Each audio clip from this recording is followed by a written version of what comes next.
Hello friends, आज हम बात करने वाले हैं भेषज कल्पना के अंदर तक्रारिस्ट को याद करने की ट्रिक के बारे में।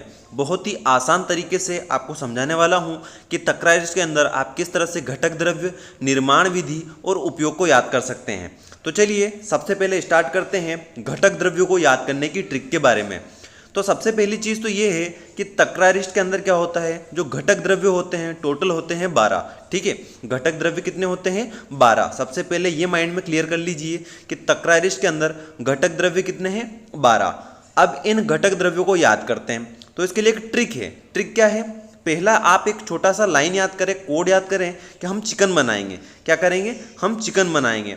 तो यहाँ पर आपको माइंड में मेरे को क्या करना है, इमेज जनरेट करना है, इसलिए मैं इसको यूज़ कर रहा हूँ। ठीक है, तो सिंपल सा वर्ड याद कर लीजिए कि हम चिकन बनाएंगे। ठीक है, और जो वेजिटेरियन है उनके लिए मैंने लिख दिया है यहाँ पे कि वेज बिरयानी। आप ऐसा समझ लीजिए कि जो चिकन यूज़ किया जा रहा है आजकल क्या हो रहा है, जो सोया चंक्स को यूज़ किया जाता है, सोया बड़ी को यूज़ किया जाता है एज ए चिकन, तो वैसा समझ के याद कर लीजिए, तो सिंपल सा आपको याद हो जाएगा। तो यहाँ पर हम क्या कर रहे हैं, पहली लाइन हमको याद करना है कि हम चिकन बनाएंगे।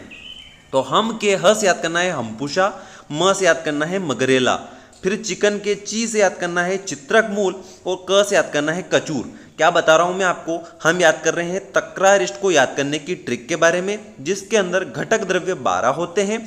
पहले हम छोटा सा एक कोड याद कर रहे हैं कि हम चिकन बनाएंगे। हम के ह से हमपुषा, हम के म से मगरेला, चिकन के ची से चित्रक मूल और चिकन के क से कचूर हमको याद रखना है। तो 4 कंटेंट तो यहाँ से याद हो गए। चलिए अब क्या करते हैं, जैसे भी आपने देखा होगा कि जब भी हम चिकन बनाएं या फिर वेज बिरयानी बनाएं तो क्या करते हैं, कुकर के अंदर या कढ़ाई के अंदर सबसे पहले क्या करते हैं, तेल को गर्म करते हैं। जैसे कि आपको डायग्राम के अंदर दिख रहा होगा, मैंने इमेजिनेशन भी क्रिएट करने की कोशिश की है आपके माइंड के अंदर।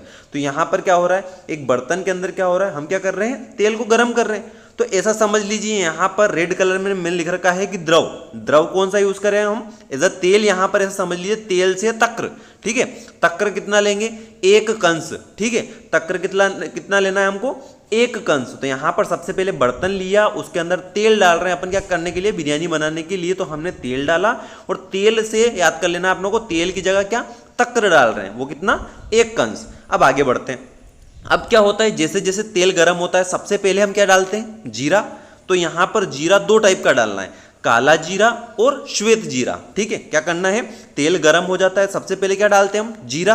तो यहाँ पर डालना है क्या, काला जीरा और श्वेत जीरा। चलिए आगे बढ़ते हैं।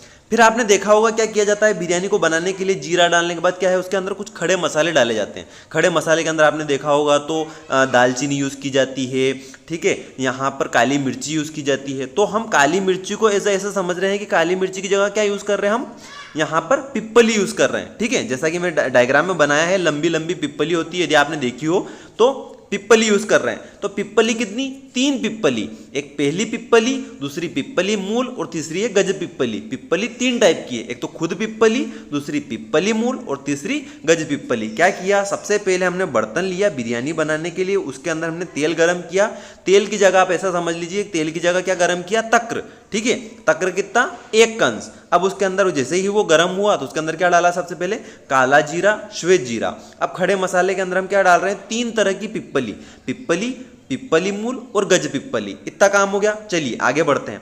अब क्या होता है, बिरयानी के अंदर क्या करते हैं हम, अलग अलग चीज़ें डालते हैं फ्लेवर के लिए। कभी कभी क्या करते हैं, केवड़े का जल डालते हैं, या फिर कभी कभी हम क्या करते हैं, उसके अंदर पुदीना डालते हैं फ्लेवर के लिए। तो यहाँ पर भी फ्लेवर के लिए कुछ डालेंगे। तो फ्लेवर के लिए 2 चीज़ें, से 2 चीज़ें, अजवाइन और अजमोदा। क्या करना है, फ्लेवर के लिए 2 चीज़ें डालेंगे, अजवाइन और अजमोदा। चलिए अब फाइनली क्या होता है, हमारी बिरयानी बन के रेडी हो गई, हमारा चिकन बन के रेडी हो गया। तो अब क्या करेंगे, ऊपर से गार्निशिंग के लिए क्या डालते हैं, धनिया। तो लास्ट कंटेंट क्या हो जाएगा, धनिया। तो ये एक सीक्वेंस आप याद रखेंगे तो बड़ी आसानी से आपको सारे के सारे घटक द्रव्य याद हो जाएंगे।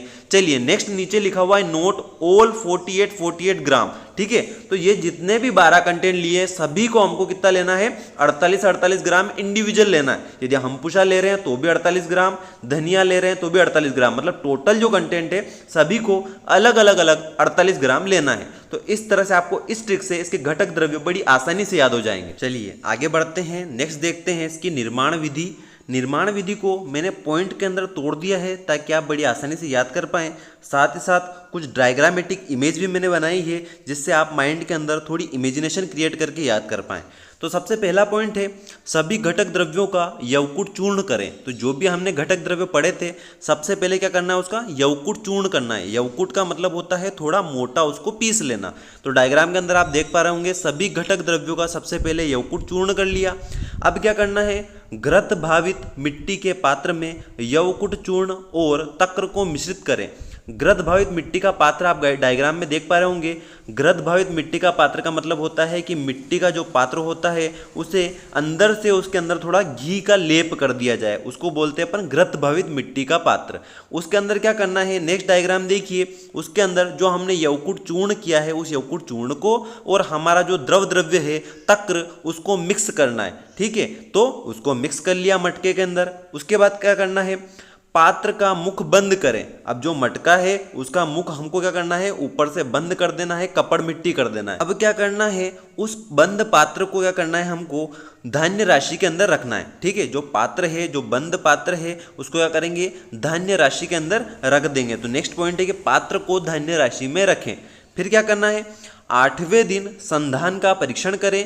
यदि उचित संधान हो गया हो तो द्रव्य को कांच की शीशियों में सुरक्षित कर लें। तो 8वें दिन क्या करना है, हमको देखना है कि जो हमने द्रव्य रखा है धान्य राशि के अंदर, जो पात्र रखा है उसके अंदर संधान हुआ है या नहीं हुआ है। यदि संधान हो गया है तो हमको क्या करना है, उस द्रव्य को बाहर निकालना है। संधान हो गया होगा तो वह क्या बन चुका है, तक्रारिष्ट बन चुका है। उसको क्या करना है, कांच की शीशियों के अंदर हमको क्या कर लेना है, सुरक्षित कर लेना है। तो सबसे पहले क्या किया, यवकुट चूर्ण किया, फिर घृत भावित मिट्टी का पात्र लिया, उसके अंदर उस यवकुट चूर्ण को डाला, तक्र को डाला, मिक्स किया, उस पात्र को बंद किया, कपड़ मिट्टी लगाकर उस पात्र को धान्य राशि के अंदर रख दिया और 8वें दिन क्या करना है, हमको उसका परीक्षण करना है। यदि संधान हो गया है तो उस द्रव्य को निकाला और कांच की शीशियों में सुरक्षित कर लेना है। आपका तक्रारिष्ट बन के तैयार है।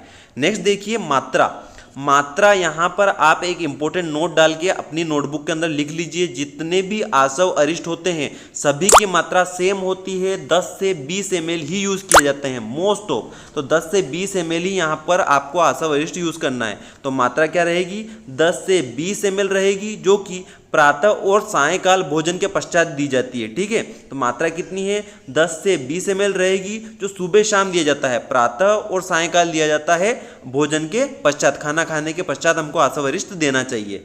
अनुपान किसके साथ देना चाहिए, तो भोजन के पश्चात समान मात्रा जल के साथ। ठीक है, यदि हम 10 से 20 ml अरिष्ट ले रहे हैं या आसव ले रहे हैं तो उतना ही 10 से 20 ml उसके अंदर पानी मिला देना है और उसके पश्चात रोगी को पीना चाहिए। तो अनुपान क्या होगा, भोजन के पश्चात समान मात्रा जल के साथ लेना है। आगे देखिए उपयोग के अंदर आपको लिखना है जो तक्रारिष्ट होता है, दीपन करता है, पाचन करता है, मीन्स जाठराग्नि को बढ़ाता है और पाचकाग्नि को या फिर पाचन की जो क्षमता होती है उसको भी बढ़ाता है। आगे देखिए कफ एवं वात का अनुलोमक है। तो पहला तो क्या है, दीपन पाचन करता है और कफ एवं वात का अनुलोमन भी करता है, साथ ही साथ शोथ और वेदना शामक है। ठीक है, जो इन्फ्लामेशन होता है या पेन होता है उसको भी ये कम कर देता है। तो बड़ा आसान है, दीपन पाचन। सेकंड वन आप याद कर लीजिए, कफ एवं वात का अनुलोमक और शोथ और वेदना का शमन करता है। तो इस तरह से बड़ी आसानी से आपको तक्रारिष्ट याद हो जाएगा।